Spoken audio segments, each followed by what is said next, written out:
Assalamualaikum warahmatullahi wabarakatuh. Sebelumnya perkenalkan, nama saya Diah Ramadhani dengan NPM 23412060 dari kelas akuntansi 23A. Pada video kali ini saya akan membahas sedikit materi mengenai surat bisnis pada mata kuliah komunikasi bisnis.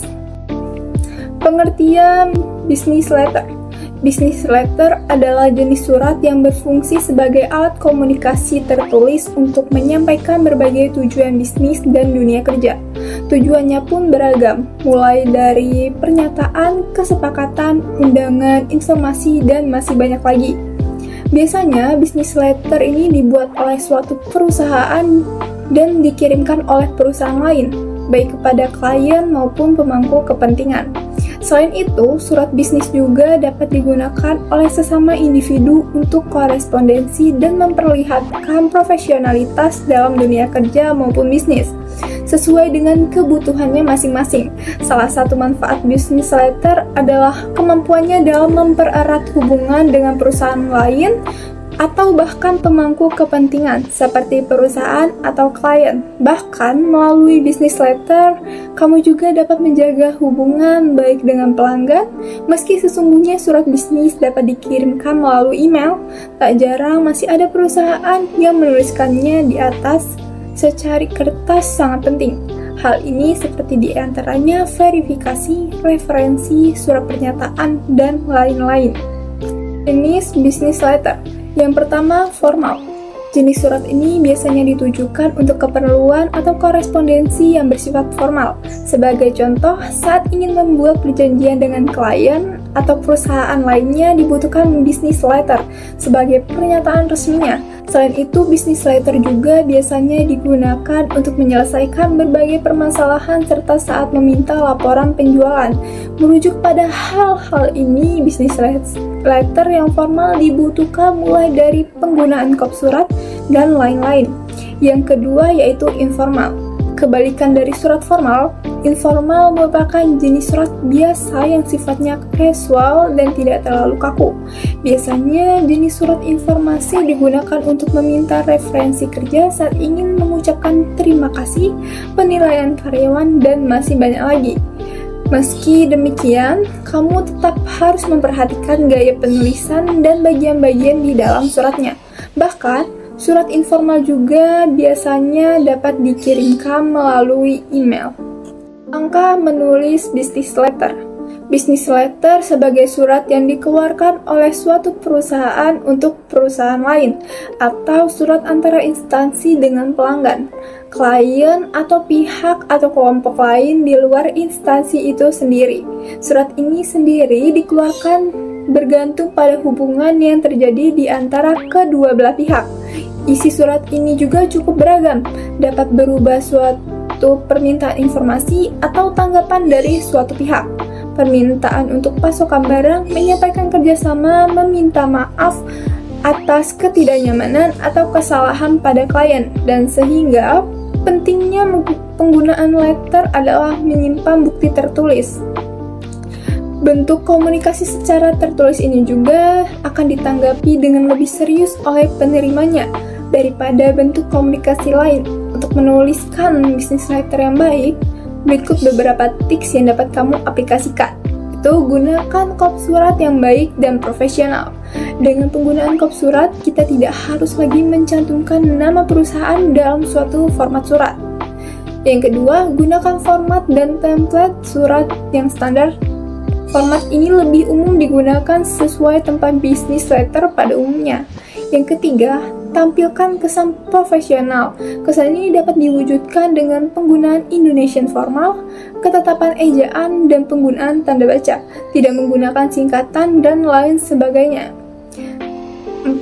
Gunakan grammar yang baik dengan kalimat yang efektif atau singkat, padat, dan jelas. Yang kelima, berikan warna untuk memberi penekanan pada kata. Jangan lupa memanfaatkan fitur highlight dalam aplikasi penulisan. Yang keenam, berusaha untuk persuasif.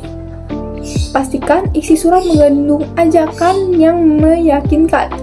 Dan yang terakhir atau yang ketujuh yaitu baca ulang surat sebelum mengirimkannya. Jangan lalai dengan mengirimkan business letter tanpa kesalahan penulisan, baik dari ejaan ataupun tanda baca. Juga pemilihan kata yang kurang tepat, sebab hal ini akan menunjukkan seberapa profesional pengirimnya. Mengenai business letter. Business letter adalah komunikasi formal menggunakan media kertas atau bisnis dan biasanya dikirim melalui kantor pos atau kadang-kadang oleh kurir. Surat bisnis kadang-kadang disebut mail atau sebagai lawan dari email yang lebih cepat. Berikut ini adalah komponen business letter yang perlu kalian ketahui. Yang pertama itu letterhead atau kop surat. Letterhead atau kop surat merupakan identitas berupa emblem, nama, alamat, dan telepon dari pengirim surat. Yang kedua, reference line. Di dalam surat berbahasa Inggris biasanya berisi huruf depan nama penanggung jawab yang mendatangani surat tersebut, diikuti dengan garis miring atau titik dua, lalu nama pengetik surat. Beberapa perusahaan menambahkan kode atau nama tertentu berdasarkan sistem arsip mereka. Reference diletakkan di bagian atas surat di atas date. Yang ketiga yaitu deadline atau tanggal. Ini adalah tanggal pembuatan surat, sedangkan format penulisan tanggal adalah bulan, hari, tahun. Biasanya pada Agustus 15 tahun 2021, contoh penulisan tanggal menggunakan sama dengan penulisan dalam bahasa Indonesia. Hanya saja pada tanggal ditambahkan akhiran bilangan bertingkat.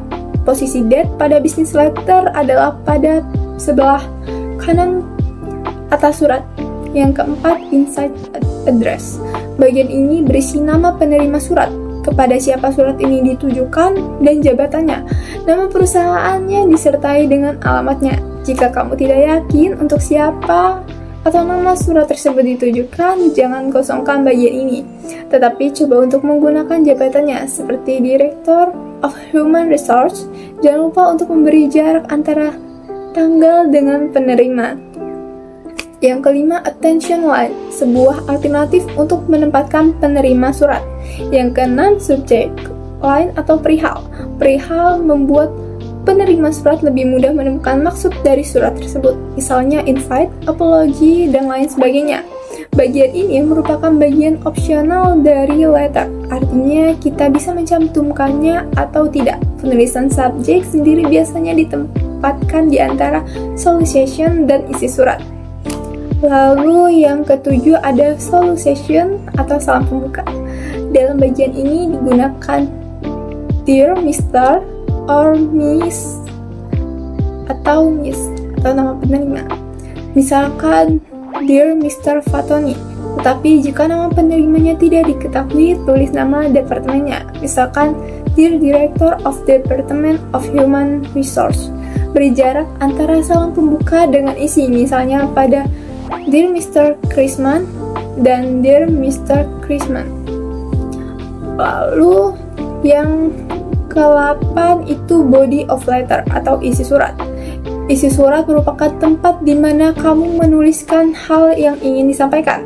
Paragraf pada isi surat harus menggunakan spasi tunggal atau single space dan tanpa adanya jarak pemisah antara masing-masing paragraf. Beri jarak antara bagian akhir isi dan penutup business letter. Lalu yang ke-9 yaitu salam penutup. Bagian ini sebagai penanda bahwa surat telah selesai. Biasanya diakhiri dengan penulisan sincerely yours, thank you, dan lain sebagainya. Terdapat sebuah koma di akhir penutup dan hanya huruf pertama yang menggunakan huruf kapital. Beri jarak 3-4 baris antara penutup dengan nama yang nantinya digunakan untuk tempat tanda tangan. Yang ke-10 yaitu signature atau tanda tangan. Bagian ini adalah tanda tangan pengirim surat. Biasanya menggunakan tinta warna hitam atau biru. Yang ke-11 yaitu enclosure atau lampiran. Jika sebuah surat berisi dokumen atau lampiran lain selain surat tersebut, penulis harus menampilkan jumlah lampiran tersebut, yaitu dengan menggunakan enclosure atau jumlah lampiran. Yang ke-12 yaitu carbon copy notation atau tembusan surat. Bagian ini digunakan untuk menginformasikan kepada penerima surat bahwa surat ini dikirimkan kepada pihak yang perlu mengetahui isi surat. Sisi ditempatkan di kiri bawah surat. Cukup sekian pembahasan materi dari saya. Semoga apa yang saya sampaikan dapat bermanfaat untuk kita semua. Mohon maaf apabila ada kesalahan. Saya ucapkan terima kasih. Wabillahi taufiq wal hidayah. Wassalamualaikum warahmatullahi wabarakatuh.